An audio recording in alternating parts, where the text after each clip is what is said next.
400 years. Sentence served. So, Mrs. Kingdom Pepper wrote a kind of poetic essay concerning the time we have left before our 400-year sentence comes to an end. On the heels of this, I received a few emails from folks who interpreted that as a prediction that we would see immediate deliverance the day it happens, the day our sentence is fully served. To be clear, that is not what we're saying. We are not date setters. Yeshua said it best. It is not for you to know times or seasons that the Father is fixed by his own authority. Acts 1, verse 7. For reference, I've placed the original piece my wife wrote below. 9 months. That's it. 9 months. In the time it takes to birth a child, the curse will be lifted. If only I can also see the birth of a righteous nation turning back to Yah. But the scriptures foretold that not all of us would welcome this transition. Not all of us will turn back to Yah. Surely, though, I see the winds of change as I drive down the narrow streets of the South on a cloudy, rain-soaked morning. That familiar scent of swamp with a hint of something else rises up to my nostrils. I smell the blood of my ancestors buried beneath the earth in these old slave states. It lingers in the air after a rain. Oh, I can imagine how Abel's blood cried out to Yah when his brother Cain killed him in the fields long ago. Yah heard his cries, as I am sure he hears the cries of all our ancestors who've been hanged, castrated, burned alive, raped, stabbed, and buried beneath these paved roads, highways, streets, and manicured lawns. Every time it rains, the scent wafts up, their blood crying out. Just 9 more months and the curse will be lifted, the last great curse. Our sentence for our rebellion will be fully served. Then the nation will give birth, not a physical, fleshly one, but a birth on a spiritual new page to honor the name of our Elohim for all the world to see. November 2018.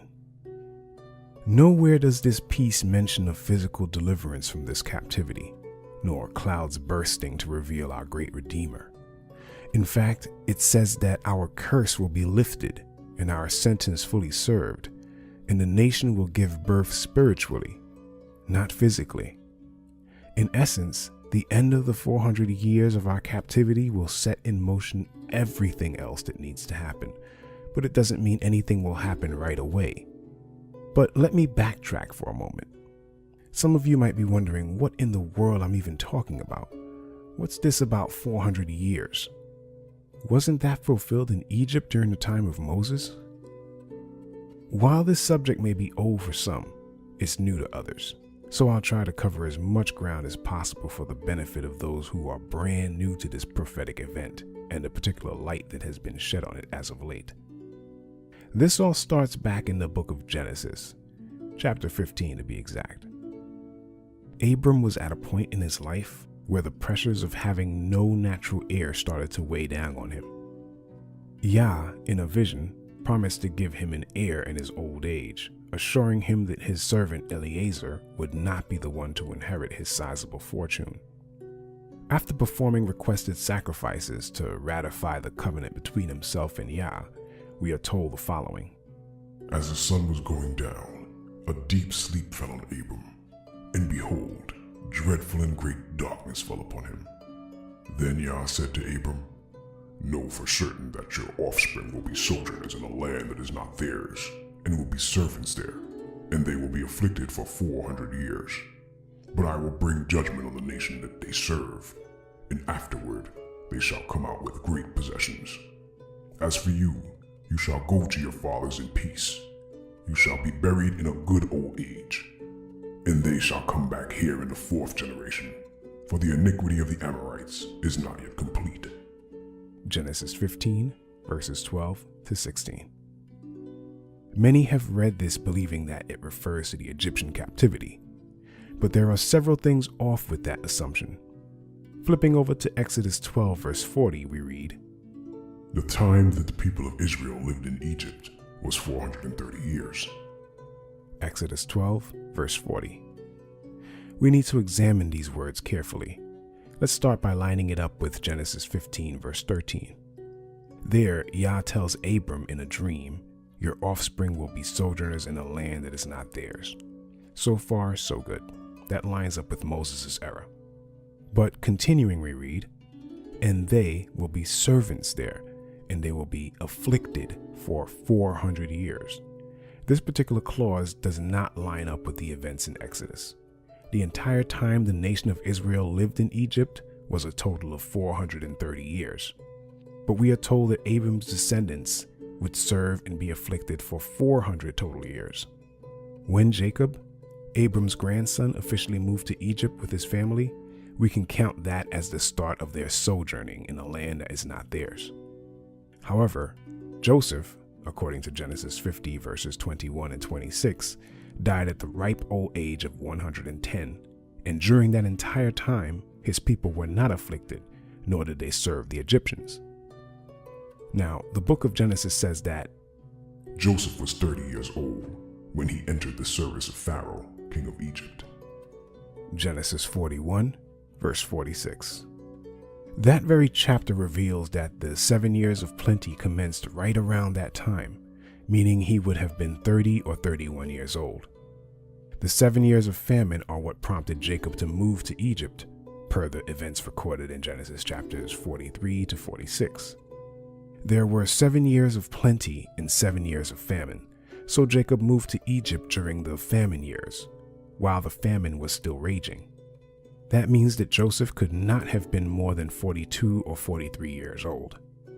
What's more, Scripture already informed us that he died at the age of 110, and he and all his brothers in their generation had to die before any affliction could befall the nation of Israel. Then Joseph died, and all his brothers in all that generation. But the people of Israel were fruitful and increased greatly. They multiplied and grew exceedingly strong, so that the land was filled with them. Exodus 1, verses 6 to 7. If we were to say that the affliction occurred immediately following the death of Joseph, we still would not reach 400 years of affliction in Egypt. Joseph was about 42 or 43 when his entire family's sojourn began in Egypt. He died about 67 years later at age 110. Take 430 years the children of Israel were in Egypt, subtract Joseph's extended family's time there, 67 years, and you're left with 363 years of servitude and affliction. But Joseph's brother Levi lived to be 137 years old, according to Exodus 6, verse 16.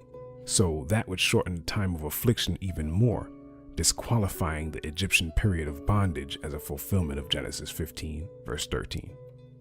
Now, as a quick side note, the word that Bible scholars translate as generation in Genesis 15, verse 16 is word H1755, door, which, according to Brown Driver Briggs, has several senses: period, age, and generation.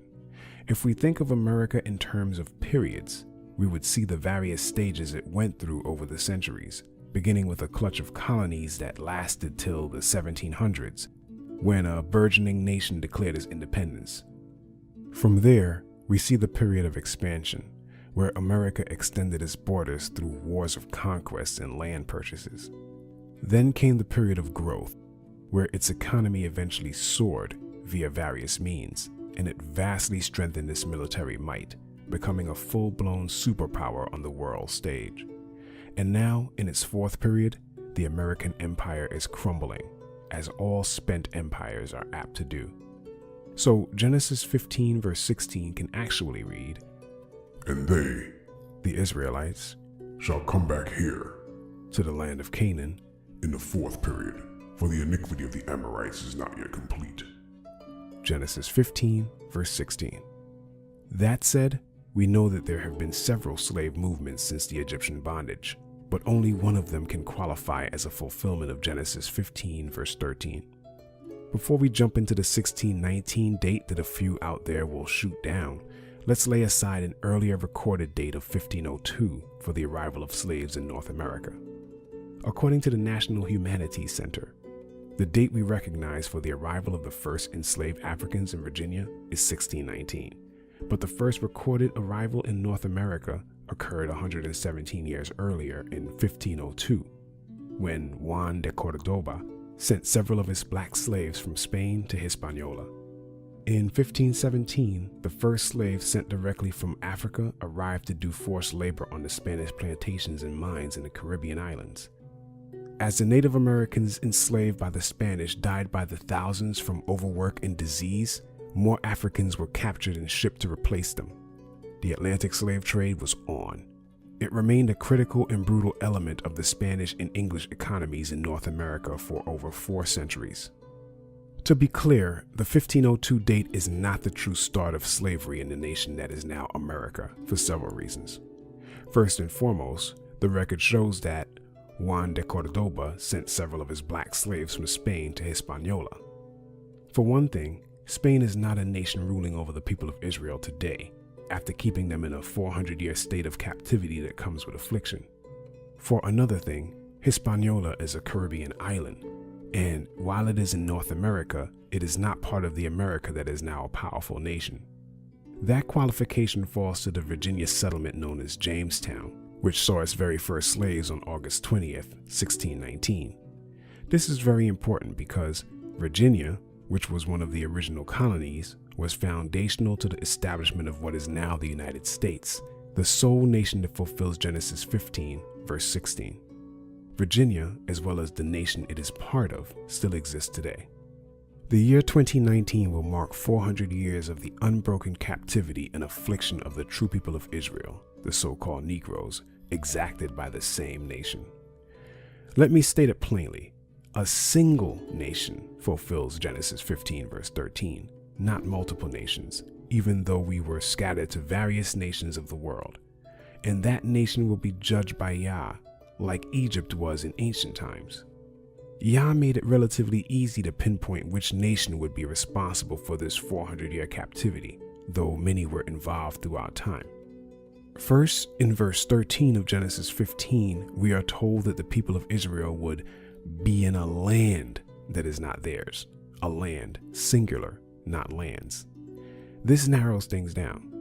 Then in the next verse we read, But I will bring judgment on the nation that they serve, and afterward they shall come out with great possessions. Genesis 15, verse 14. The nation, singular, not nations. So first, we serve a particular nation for 400 years. Then the nation is to be judged. And afterward, as is stated in the verse above, after all that happens, our time being served and judgment falling on the nation that fulfilled the prophecy by holding us captive and afflicting us for 400 years, then we will come out of that nation. This does not mean that come 2019 we are going anywhere. In fact, I don't believe there will be any kind of exodus from this present-day Egypt until that judgment is fully poured out, which may take years, but only Yah knows. However, what the end of our 400-year sentence means is not to be misunderstood or taken lightly. The all-important merit that will be gained from it is this: we will no longer be under a curse in Yah's eyes. Our punishment will officially be over, our sentence served. That does not mean that our captors will then willingly free us, or that the majority of us will even recognize that we were freed from a captivity. Many don't even seem to believe they are in captivity now. What we ultimately see is this.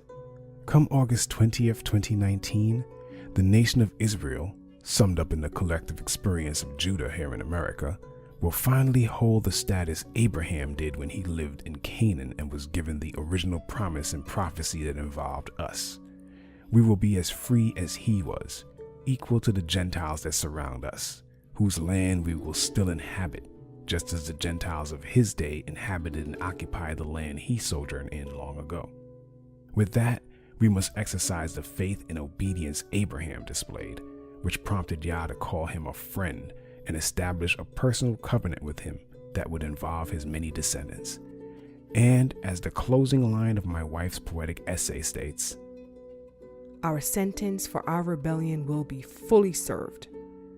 Then the nation will give birth, not a physical, fleshly one, but a birth on a spiritual new page to honor the name of our Elohim for all the world to see.